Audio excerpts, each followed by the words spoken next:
Okay, good morning, good yontif, shana tova, everyone.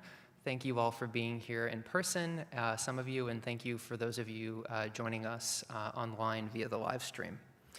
My name is Warren Klein, and I'm the curator of the Herbert and Eileen Bernard Museum here at Temple Emanu-El. And among my other duties, I do serve as the de facto archivist of our congregational archives. And this year's topic, A History of Philanthropy and Tikkun Olam at Emanu-El, is quite timely. Many of you have just come from services this morning or will be attending after this, and will hear or have heard an appeal from our clergy, not of donations for the Temple's annual fund, but rather what has been the custom here every year is to raise money for our philanthropic fund. When I first came to Emanu-El over 10 years ago, I was amazed at this unbelievable generosity of the congregation. Every year, we raise over $1 million that goes directly to helping others. And I'm not going to go into the full details because most of you already know them, but from our own soup kitchen to victims of natural disasters and to helping those who need it the most right here in our own city. I am still in awe, and I truly think it is the most important act of tzedakah we do as a community. Now, I'm sure the Philanthropic Committee and our development department love that I am speaking about this today. But honestly, I have been waiting a while to delve into the subject matter and to show you wonderful material from our own archival and museum collections, which illustrate Emanu-El's long history in helping others.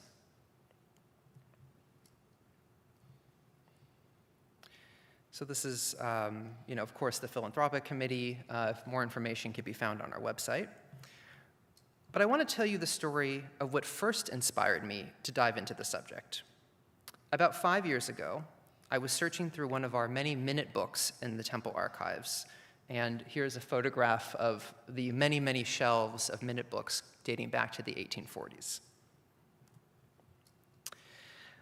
And I was in this book from about 1909, and I was trying to answer an inquiry I received when I got a little bit distracted.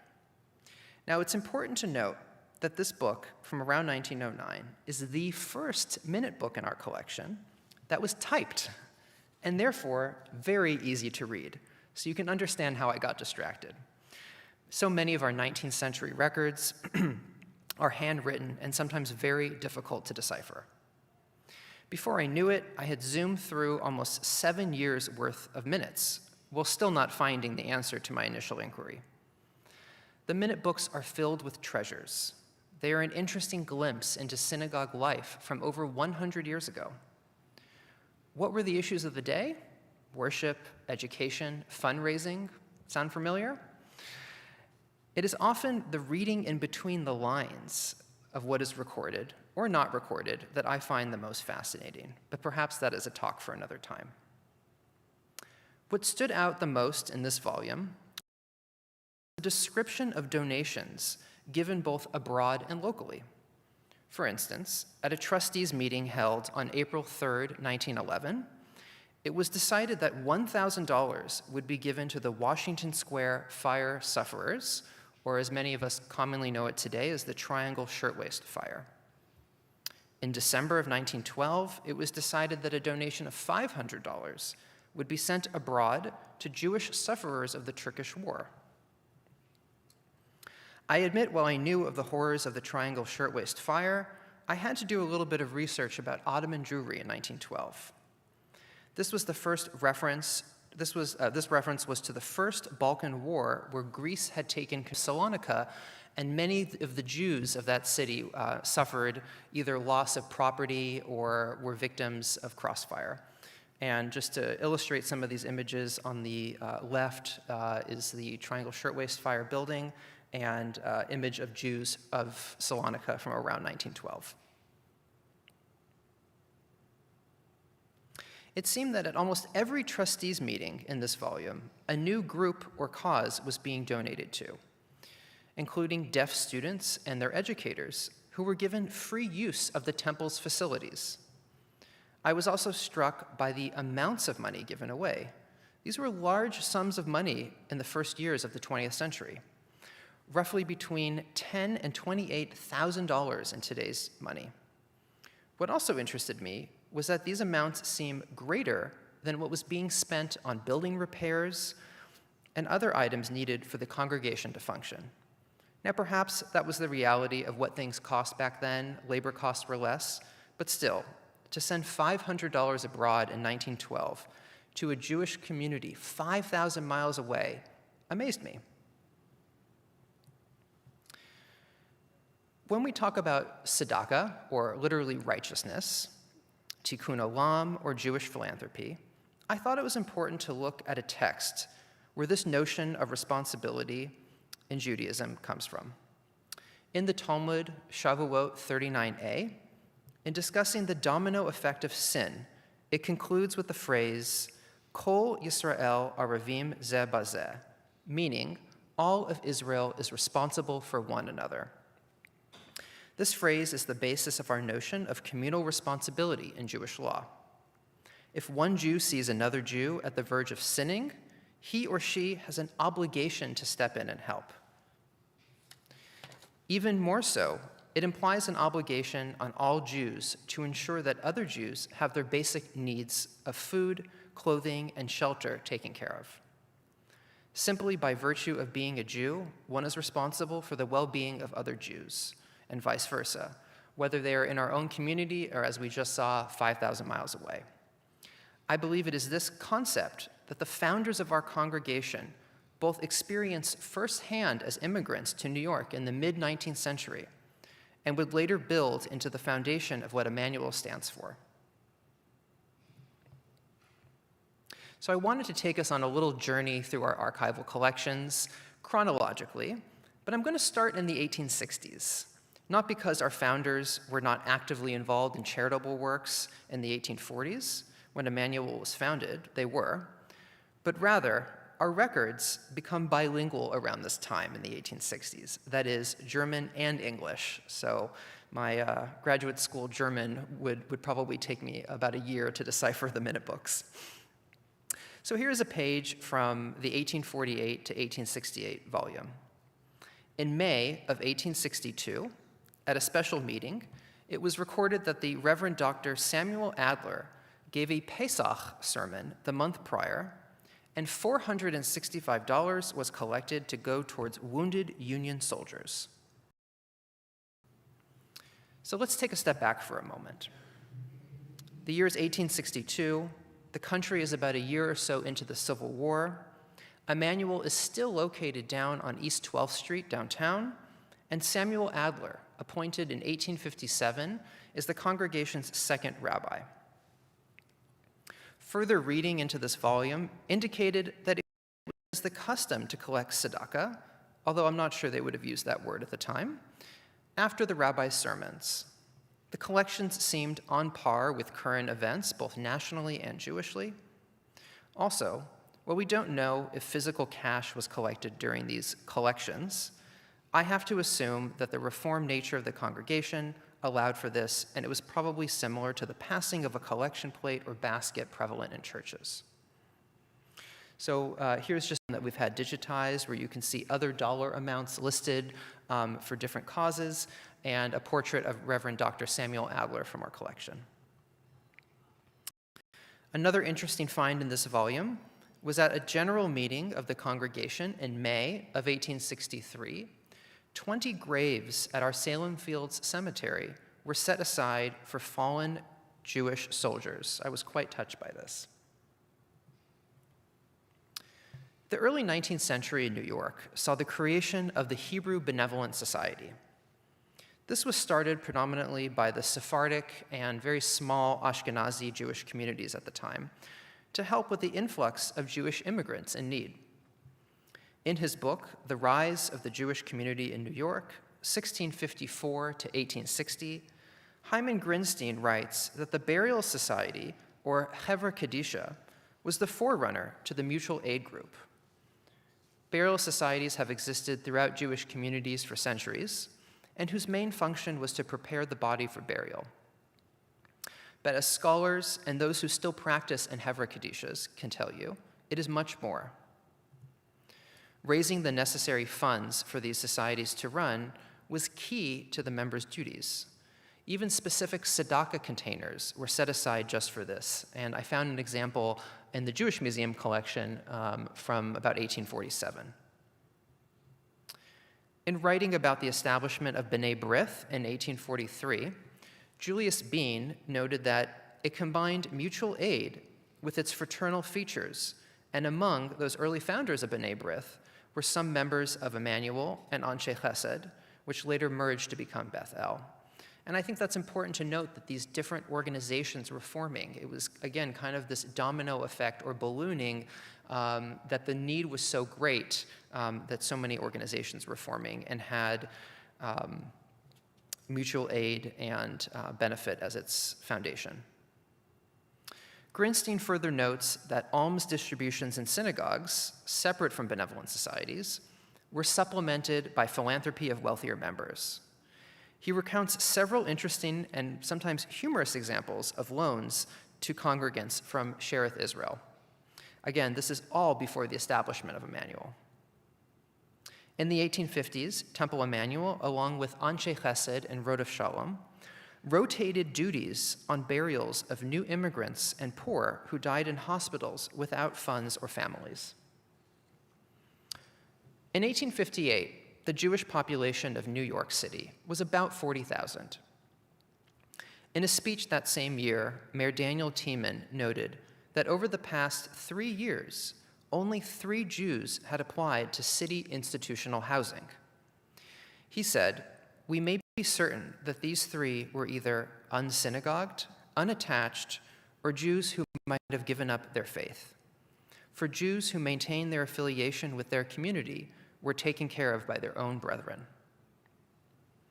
In the 1840s and 50s, with the influx of German-speaking Jewish immigrants and synagogues being established, German Jews created their own benevolent societies, and you guessed it, called the German Hebrew Benevolent Society, of which our member Joseph Seligman was one of its first presidents.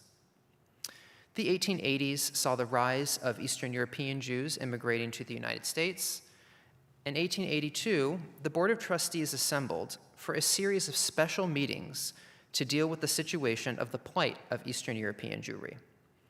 The pogroms, poverty, and mass wave of immigration to our member Jacob Schiff was among the special committee that was formed, and he pledged $10,000 towards temporary housing on Ward's Island for these immigrants. At the annual meeting in 1883, it was proposed that the temple erect a building on an adjacent lot, which would become an educational and social center for the entire Jewish community. I thought this was just a really incredible idea for back then. According to Dr. Sobel in his research, the German Jews considered their own future in the United States as dependent upon the Americanization of the poor Eastern European Jews. Unfortunately, the plan for this educational and social center was never materialized, and in some of the sources I read, this was possibly due to the size of the lot was much smaller than the needs of the center. But we don't know the exact reason. Mrs. Minnie Lewis, a member of Temple Emanu-El, wrote to the trustees in October of 1880 to elicit support for a school. And this was really the beginnings of Emanu-El's involvement in the settlement house movement downtown. The board gave her some money, and not to go into the full background and history of these schools and houses, but originally they were established by Christian missionaries in the 1860s in the Lower East Side. By 1895, Mrs. Lewis had educated over 7,000 children and eventually offered technical programs in her school. In 1887, Rabbi Gustav Gottheil delivered a sermon on the values of personal service to those in need. He noted that religious life, if lived authentically, cannot be confined to prayer and worship. Acts of goodness, deeds of charity must accompany prayer. He outlined what would become the Emanu-El Sisterhood of Personal Service. Several women of the congregation were inspired by his call of duty.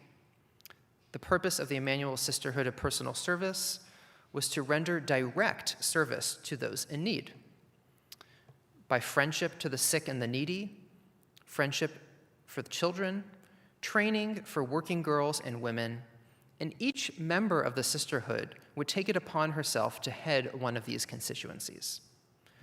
By the end of the 19th century, there were educational programs, trade classes, and it was actually noted that some of our members even served as agents in court cases for women. A federation of sisterhoods was formed, because as you can imagine, we weren't the only ones who were capitalizing, well, I shouldn't say capitalizing, but we are not the only congregation who was building these places. An estimated 6,000 women engaged in our Sisterhood of Personal Service by 1904. Initial support from the Board of Trustees was impressive. In the 1890s, the board gave the sisterhood $1,000 annually, and by 1908, $5,000 annually. But the majority of how this was run was it was supplemented by private donations. And I'm just going to show a few slides right now. I found this 1895 edition of the American Hebrew, which was a national newspaper, and the whole issue was dedicated to the 50th anniversary of Temple Emanu-El. And there are many photographs, and the history of the congregation is outlined. But what I found so fascinating, the slide on the right, are portraits of 4 women who all served on the board of the Emanu-El Sisterhood of Personal Service. Again, we're mostly seeing pictures of the building, pictures of our rabbis, but I think this organization was so strong, and of course, many of these women were the wives of trustees. And the woman on the bottom right is actually Mrs. Lewis herself, and of course, we have Rabbi Gottheil in the center. Some of you might know that one of the things I enjoy the most is finding items that are out there in the world, whether it's on eBay or other sources, that have to do with our collection that we don't have. About maybe 7 years ago on eBay, I found the 3 booklets that I'm going to show you. These were all booklets that were handed out during fundraiser dinners and dances for the Emanu-El Sisterhood. And this one is from the year 1900. And I love this one because on the interior, it's giving us, it's a little hard to see, but on the bottom right, the names of some of the women who headed the different groups, such as the sewing circles and educational groups. And they even had their own building on East 82nd Street, which is illustrated on the left. The covers of these got a little bit more elaborate. This is from 1901. I presume that some of the dances had themes. Maybe this one was a night in Venice. But I like to take note of the seal that's attached to some of the ribbon. I'm going to show you a close-up of that in a minute.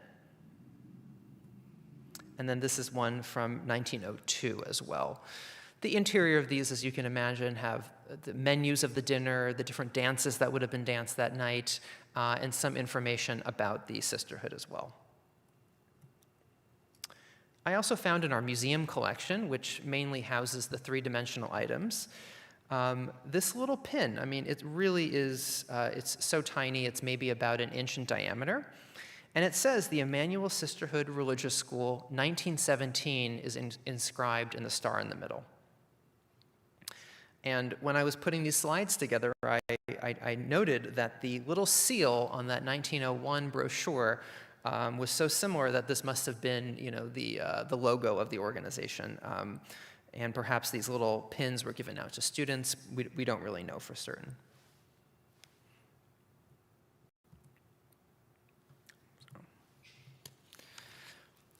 While the majority of what I'm presenting today is quite positive and uplifting in nature, I found one rather interesting, kind of angry story from the minutes that I wanted to share.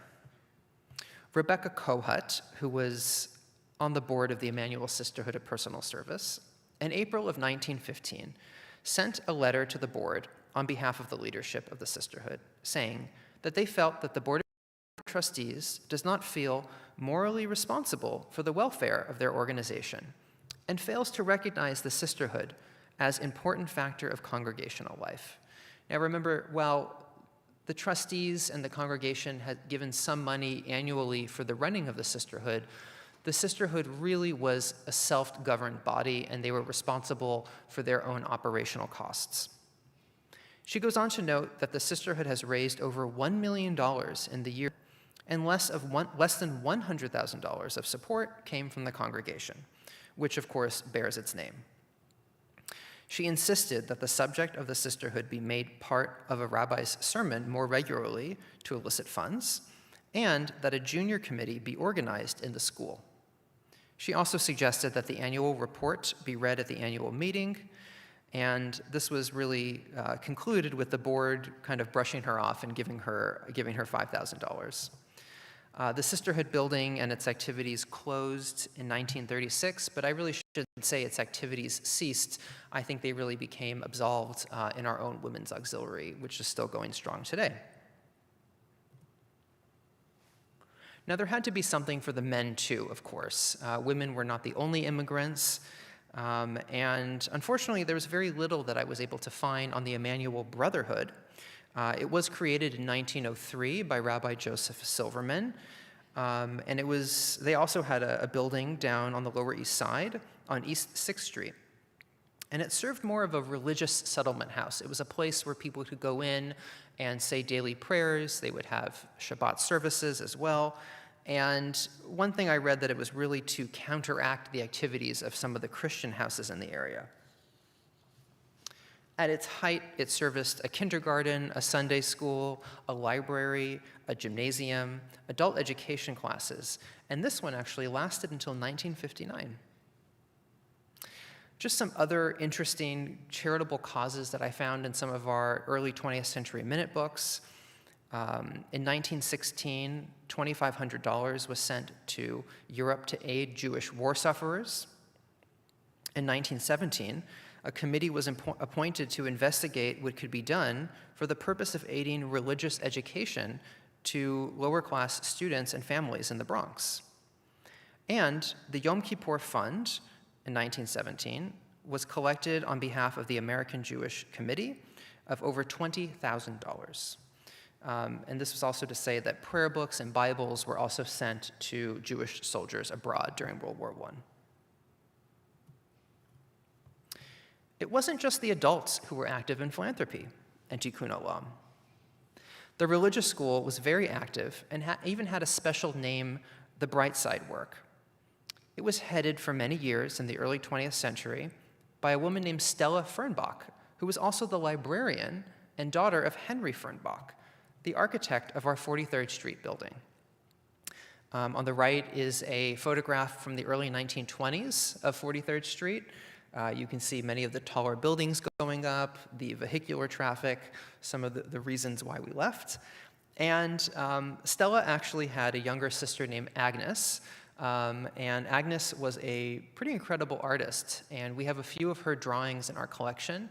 On the left is the interior of our 43rd Street building facing Fifth Avenue. It was the organ and the choir loft. And some of her drawings are quite important because they're some of the only images we have of that organ, especially in our own collection. I even just, to double check, found some genealogical records. This is the 1880 census. Different spelling of the last name Fernbach, but here we have Stella and Agnes both as little girls, ages 12 and 10, living with their parents, architect Henry. So back to the Bright Side Work. On the right is a handwritten report from 1915 by Stella. She would send these reports, at that time I think it was to Rabbi Emanu-El, who was kind of overseeing the religious school. And she notes, the Bright Side Work represents the social work of the school. Its object is to inculcate the lessons of practical charity through personal service, to brighten the lives of unfortunate children in various hospitals, asylums, institutions, public schools, and in the houses of the poor. So really the focus was on the youth, the needy youth of our city. And kind of looking at the different lists of charities that the Brightside work was involved with at this time, I noticed that one of them, of course, was the Hebrew Orphan Asylum, of which my grandfather and his siblings grew up at. So again, I just love kind of these overlapping connections are quite meaningful to me. Stella goes on to note that some of the activities include writing letters to lonely or neglected children, friendship circles, good cheer boxes, which included groceries and canned good, and relief work for the blind. And the Brightside work was done in every grade, kindergarten to confirmation, and including the Junior Society. And on the left is the Emanu-El Review, which started in about 1915, so about the same year, and really the predecessor to our bulletin. It came out quarterly and had reports on almost every area of the temple, including the Brightside work and the sisterhood and brotherhood as well. A lot of the material in the collection was not the most visual, but there were dozens of these tiny little cards of acknowledgement for the donations, of course, to have on record. I think Stella, like most librarians, didn't throw out anything. This is a very large collection. But here are some kind of, again, acknowledgements or thank yous from some of these charities. We have the Children's Welfare Federation, the Mount Sinai Hospital, and the New York Association for Improving the Condition of the Poor. Another interesting item I found was the Junior Society had their own bulletin in which they outlined some of the charitable works that they did, and I just love this visual of the cover. I think this is one of the first issues.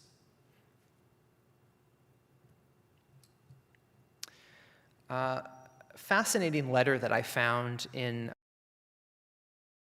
Stella's files was actually from Henrietta Zold, who was the founder of Hadassah. It is thanking her for a donation from the children of $12 to Hadassah's Ner Tamid fund. And I think this fund directly went to some of the medical aid in the land of Israel at the time. And Zold is really outlining some of the, really how much need there is in the land of Israel at the time. It really seemed to be almost quite a personal letter, which I found so interesting. But it probably shouldn't surprise us that Hadassah, Zold was a member, and this is a wonderful plaque. I want to thank my colleague Mark Heitlinger, who I stared at this plaque for many years in his office. And this was on the office building that took the place of our 43rd Street building. It says, the Hadassah, the Women's Zionist Organization of America, founded February 24th, 1912 at Temple Emanu-El on this site. Founding president, Miss Henrietta Zold, and this plaque was dedicated in 1972. The plaque was removed and then donated to us when that building was redoing their lobby, I think maybe 10 or so years ago. For this talk, I was really able to comb the many collections that we have in our archives. I mean, so often I'm fixated on one or two for a certain subject, but there really wasn't an area of our archives that really wasn't untouched. And we have our collection of temple bulletins, and this is from 1931. The Women's Auxiliary was collecting clothing for Jewish social services, I think particularly for the winter. Again, I just love finding this stuff because this is the same type of work that we're still doing today that's still so important for those in need. Another interesting document I found was the donation budget from 1927-28. It was not referred to yet as the philanthropic fund, but here's a list, and it kind of is telling each of the organizations. We still have the Brotherhood and the Sisterhood on here, different schools that we supported, seminaries, Police Relief Fund, and even our Lenox Hill Neighborhood Association as well. And the total was about $45,000 in 1928. Emanu-El and Beth-El were instrumental in helping with the war efforts the best they could. We don't have a lot from World War I, but I was able to find this kind of beautiful decorated commemorative plaque that was made for Beth-El from the Jewish Welfare Board. Because during World War I, Beth-El, which was located at 76th Street and 5th Avenue, had turned their classrooms and offices into a canteen for soldiers. But it's really during World War II that we have the most records in our archive. We have some incredible photographs. During the war, the I.M. Wise Hall was also turned into a canteen. And here is just, maybe some social gathering, and many, really, I think it was the Women's Auxiliary who were responsible in helping to run this. They did the cooking, they did the serving, the sewing, and they even established a Red Cross unit where they rolled bandages up to 75,000 a month, one account reads. Here is a postcard that I guess you could have sent to your loved ones showing the activities at the USO Club, 1 East 65th Street, operated by the Jewish Welfare Board. And we also have this commemorative plaque that once hung in our community house, noting that from January 1942 to 1946, more than 1,350,000 men and women of the armed forces were, greeted here and used this from the National Welfare Board. So I thought that was pretty amazing. And again, thank you to Mark for pointing this plaque out to me. Here's a wonderful photograph I found of some of the Red Cross workers in our building rolling bandages from 1944. And I want to talk about this photograph for a minute. This is members of our Women's Auxiliary in one of their workrooms, and I never knew what they were doing in this photo. Zooming in, I could obviously see a sewing machine, I could see a lot of kind of piles of things, but I never really knew what they were doing. And it really wasn't until a couple of years ago when I received an email from a woman named Linda McLean. She sent me a long message about how her mother was living in Brooklyn during World War II. She was quite poor and missed her family in Missouri. She was a young bride, her husband was away at war, and she had 2 small children. Linda said that somehow her mother was connected with one of the women from the auxiliary, and they gave her this bag. Linda called it a sewing bag because that's what her mother used it for her whole life. And Linda wrote to me because just a month prior, I guess Linda had inherited the sewing bag and used it and knew how much it meant to her mother, and it had finally kind of disintegrated and fallen apart.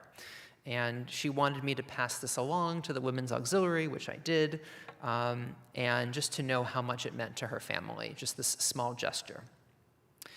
And this is, of course, a one in our collection, which really was referred to as a ditty bag. And about a couple of years ago, I was doing an inventory of some of our textiles, and our cataloging for this item really was not very strong. It just said ditty bag, and on the inside, it had this little tag sewn in, "Greetings, Women's Auxiliary Congregation Emanu-El," with our address. I didn't really think much of it until receiving this email from Linda, and in preparing for this talk, connecting the fact that in 1995, an article in Avenue magazine was written about our 150th anniversary.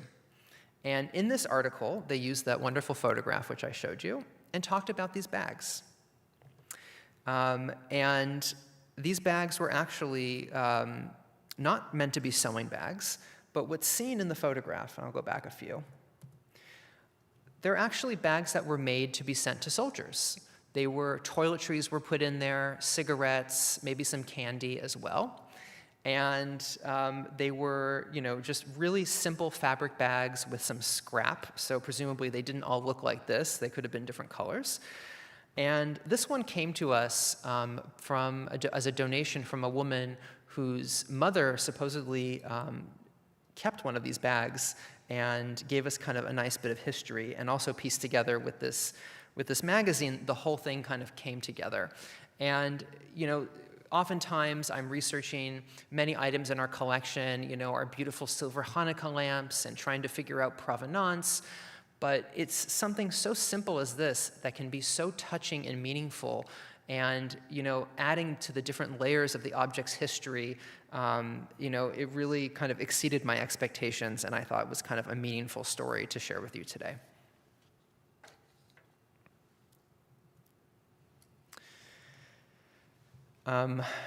The Ark, which was the religious school yearbook, is really a treasure trove of interesting photographs on how our school and our temple functioned during the 1940s, 50s, and even through the 80s.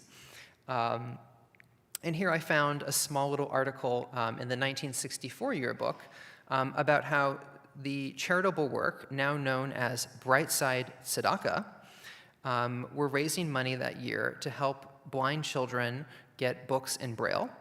And they were treated to a special demo on items that were used by the blind.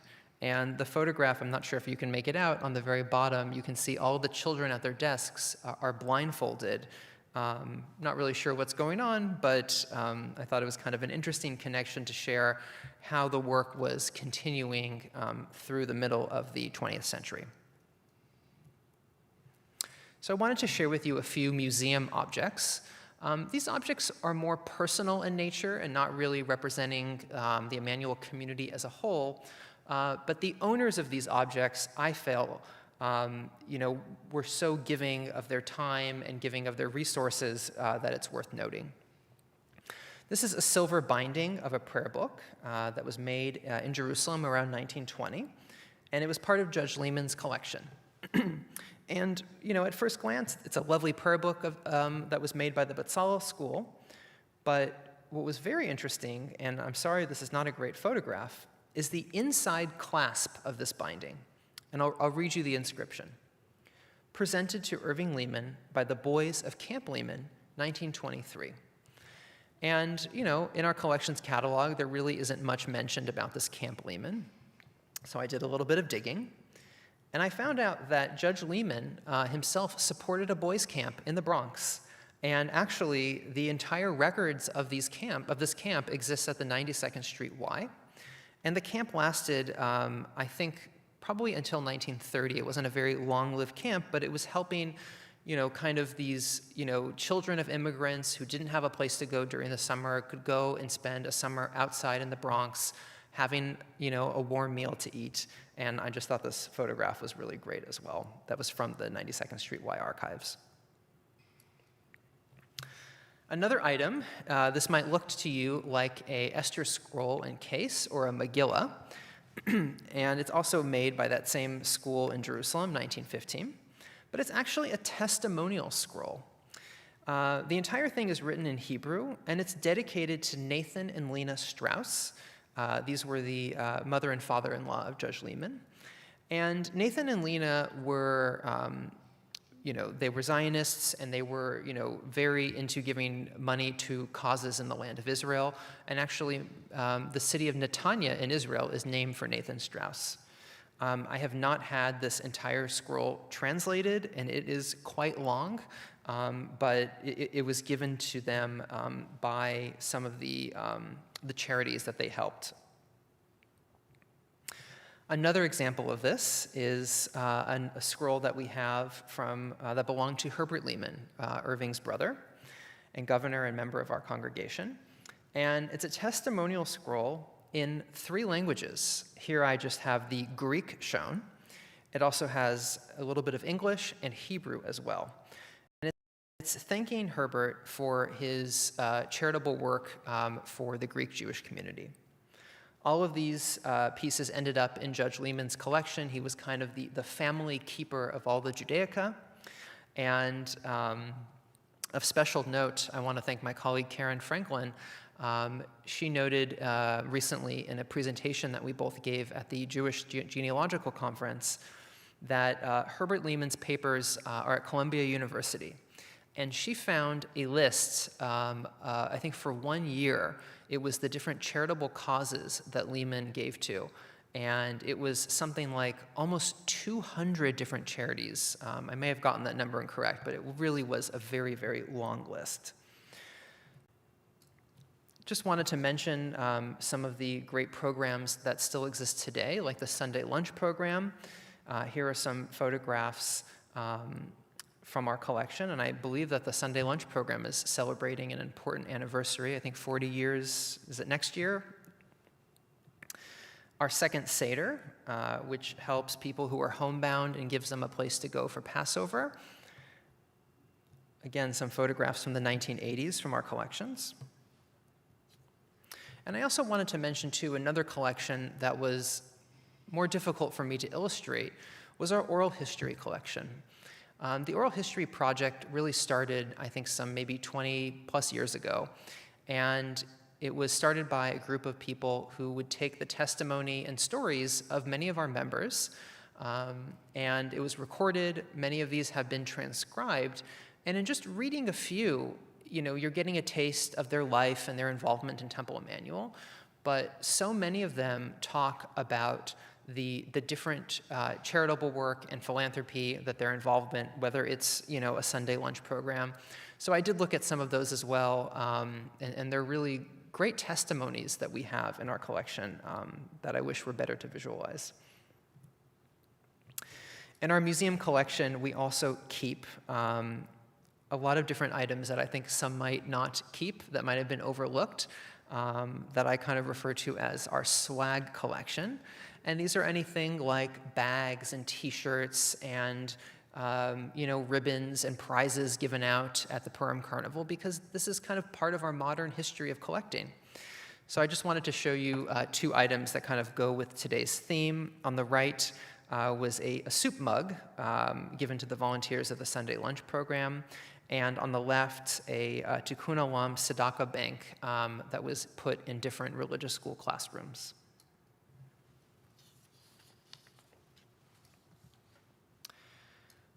Here are also some items from our kind of collection. We have Mitzvah Day and Tikkun Olam opportunities, from 10 plus years ago. I want to thank Rabbi Ehrlich and many of my other colleagues who know that how important it is to collect the items that are being put out today and sent to our congregation, because this is part of our history. People are going to look back on this maybe in 100 years and say what we were doing in the early 2000s. So I think these things are just as important to keep and preserve. And Susan Kaufman, who's the head of our Tikkun Olam committee, wanted me to share that this Sunday the committee is going to be going apple picking. I'm not sure if it's too late to register, but more information can be found on our website, or I believe everyone was sent an email about this as well. So just in closing, for this talk, I was able to comb through almost every aspect of our collections, from museum objects, archival photographs, trustees' minute books, collections from the religious school, and even a few collections I discovered along the way. I thought by giving a chronological sweep and maybe just a taste of the history of philanthropy, I would note a progression of resources, trends, ideas. But what was the main great thing that I learned was this wasn't the case. Emanu-El has always been at the forefront of the needs of the community, around us and in the greater world and the greater Jewish community. I'm sure one could write a book one day on the subject, but again, I wanted to give a small glimpse into the past, and I want to thank all of you for being here today in person, and again, live streamed, and wish you a Gemar Chatima Tova. And if there's any questions from those of you who are with me in person, I'd be happy to answer. Thank you. Thanks.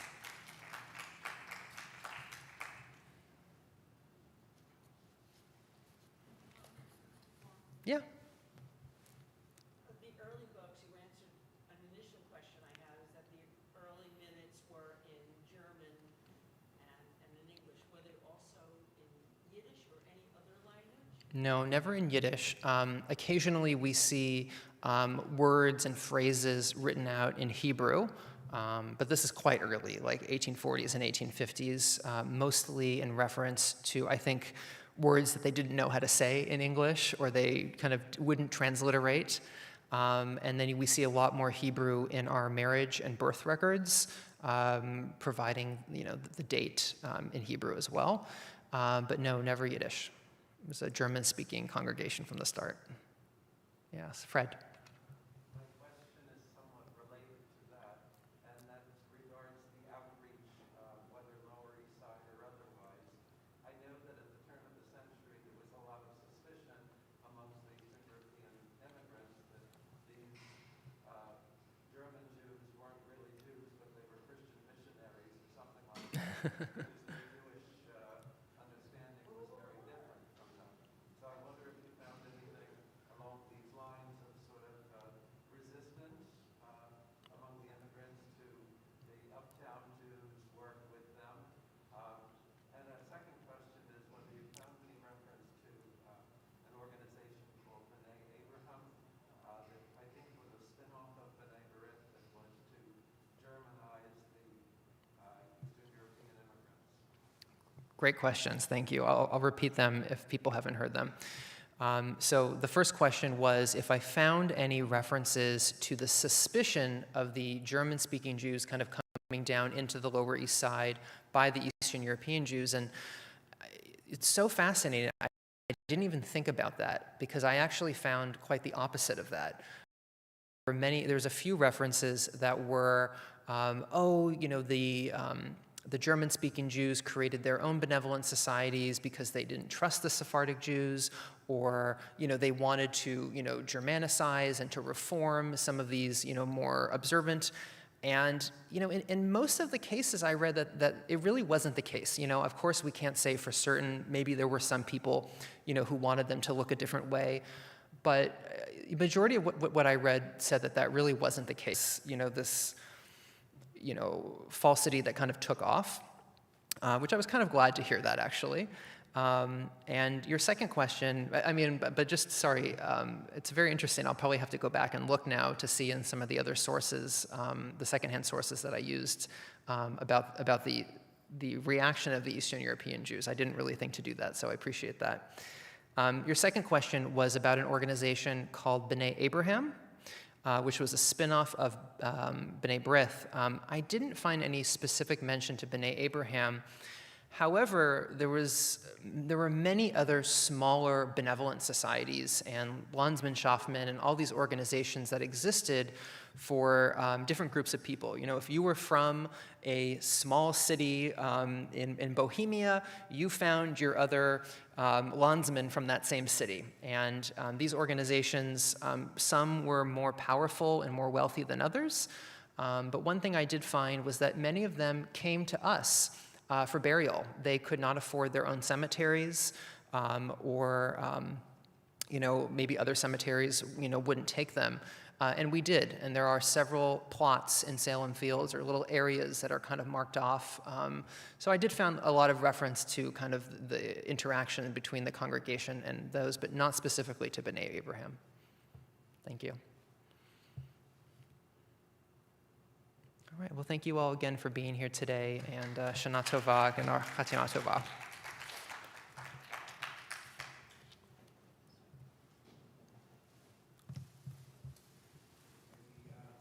11:45 service in the main sanctuary will begin at 11:45. The doors are open now. Can you have tickets for that one? Go over to the main sanctuary. Thank you all. Thank you.